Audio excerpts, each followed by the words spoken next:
đại biểu và chào thầy các bậc phụ huynh cùng các cháu. Đến với buổi show hôm nay, bản vô ca chúng tôi mang đến tiểu phần là chuyện nhà A Báo. Và tôi đây là A Sình trong vai ông Lu. Vâng, người tiếp theo là A Xó trong vai A Lử, con của tôi. Vâng, người tiếp theo là An Tà trong vai A Báo.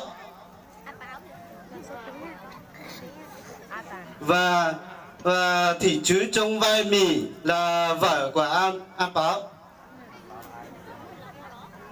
Vâng, và Thị Trừ trong co của A Báo. Và Thị Hông trong cán bộ phụ nữ xã.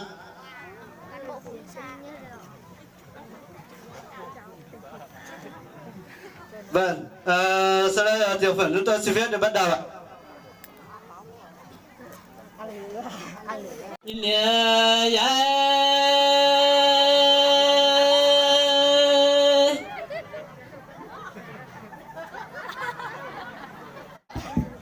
Úi giời, hát dân ca không phải hát như thế đâu. Hát như thế người ta sợ đấy. Ông nghe tôi hát này. Ôi cha. Lâu rồi không hát xấu hổ quá à bà. Úi giời ơi, bà sao hát hay bằng tôi được? Bà nghe tôi hát đây nè. Wow, cha luôn đủ trâu lúc tế xe.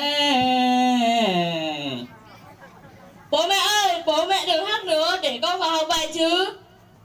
Thôi, học hành làm gì nữa, để vào đây. Đừng có học nữa, bố sắp cho mày đi lấy chồng rồi nhá. Lấy chồng à? Là ai mà ai lấy nó chứ?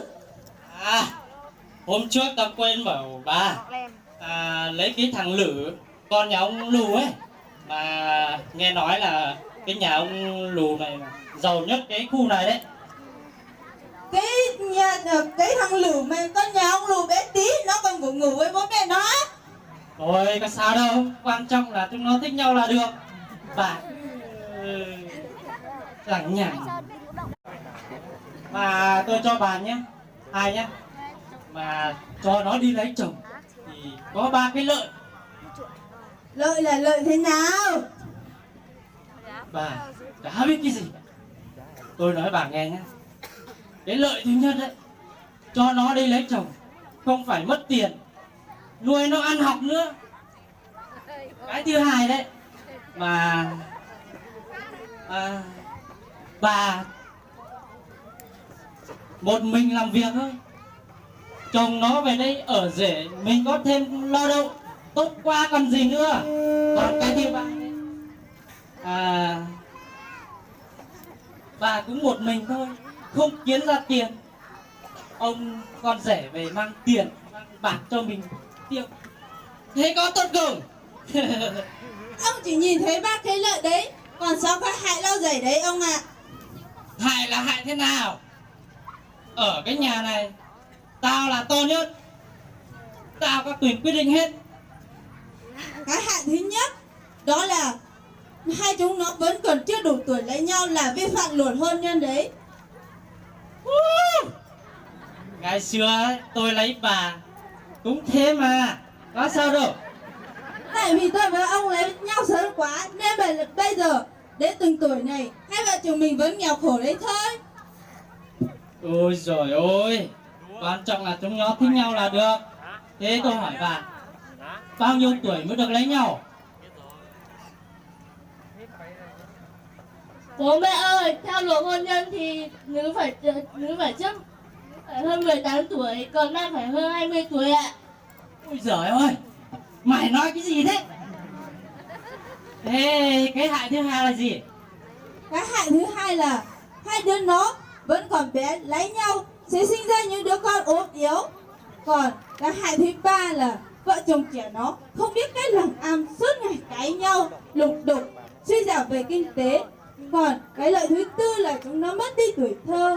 Cái hại thứ năm là chúng nó, con gái mình không được đi học, không có cơ hội đổi đời.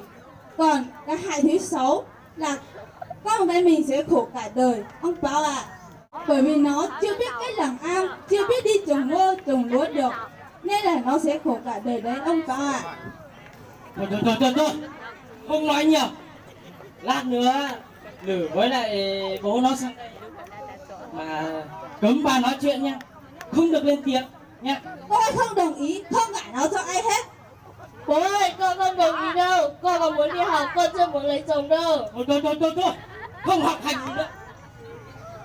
Đi. Không, con không đồng ý. Mẹ ơi, Sẽ bảo đây không cần học gì. Ông Bảo sao áp với con thế? Thôi. Ở cái nhà này ấy, tao là to nhất, tao nó phải nghe. Cứ cho đi lấy chồng nha. Không nghe thế. Tôi đi kiện ông đấy. Đi, đừng có ở nhà này nữa. Tôi sẽ đi kiện ông đấy. Ông Bảo có nhà không đây? Bà cái lo cái gì? Có. Mà lát nữa ông vào, ông lù ra đây. Cấm bà nói chuyện nha, cấm lên.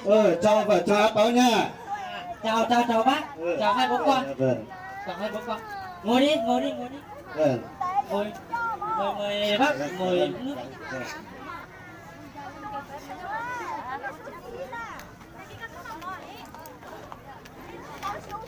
Ngồi bác uống nước. Vâng. Nước. Nó còn nhỏ mà. Ra đằng kia chơi. Thôi con ra đằng kia chơi tí nhá. Hôm nay hai bố con tôi sang đây hỏi ý kiến là ông bà cho con trai về làm dâu, ông bà sẽ tính thế nào? Ôi giời ơi, chuyện này cực kỳ đơn giản thôi. Mà quan trọng là chúng nó thích nhau là được. Mà nếu ông đã nói thế thì tôi cũng cho ông hay là cứ theo cái tục của người Mông mình mà làm thôi. Tôi chỉ lấy một con lợn là trên một tạ và 40 lít rượu cộng với 10 triệu tiền mặt thôi.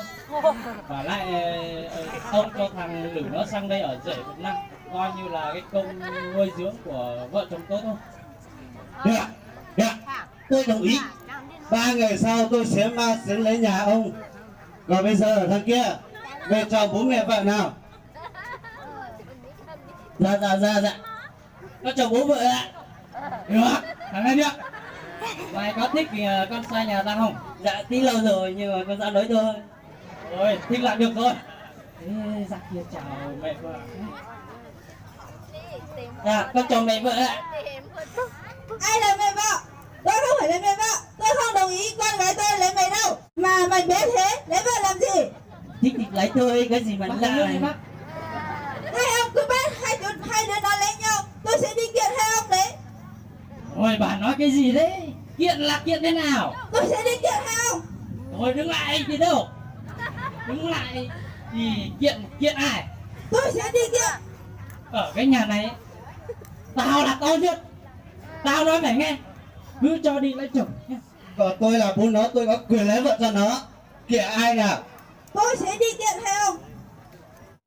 Kiện thế nào? Kiện ai?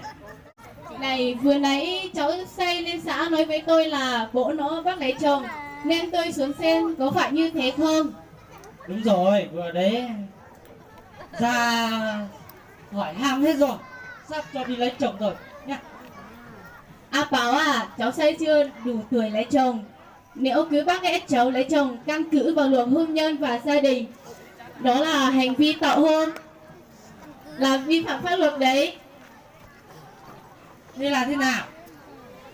Nói cụ thể hơn xem nào. Đây, hay anh nghe nhá. Theo quy định pháp luật, các quy định vi phạm hành vi tạo hôn, tổ chức tạo hôn hôn nhân cận huyết rồi đến kết hôn thì sẽ bị phạt. Nếu phạt tiền thì từ 500 đến 1 triệu đồng. Đối với hành vi cố ý duy trì quan hệ vợ chồng trái pháp luật với người chưa đủ tuổi kết hôn đấy hai anh ạ. Ôi, thế mà chúng tôi không biết. Định cho chúng nó lấy nhau. Thế cảm ơn nhá. Thì ông với tôi không hiểu nên đừng cho hai đứa nó lấy nhau đấy. Và thưa quý vị đại biểu và thưa toàn thể bà con và các cháu học sinh, qua tiểu phẩm chúng tôi muốn gửi đến toàn thể quý vị lời nhắn là vì tương lai con em chúng ta hãy nói không với tảo hôn. Tiểu phẩm chúng tôi xin hết, xin cảm ơn.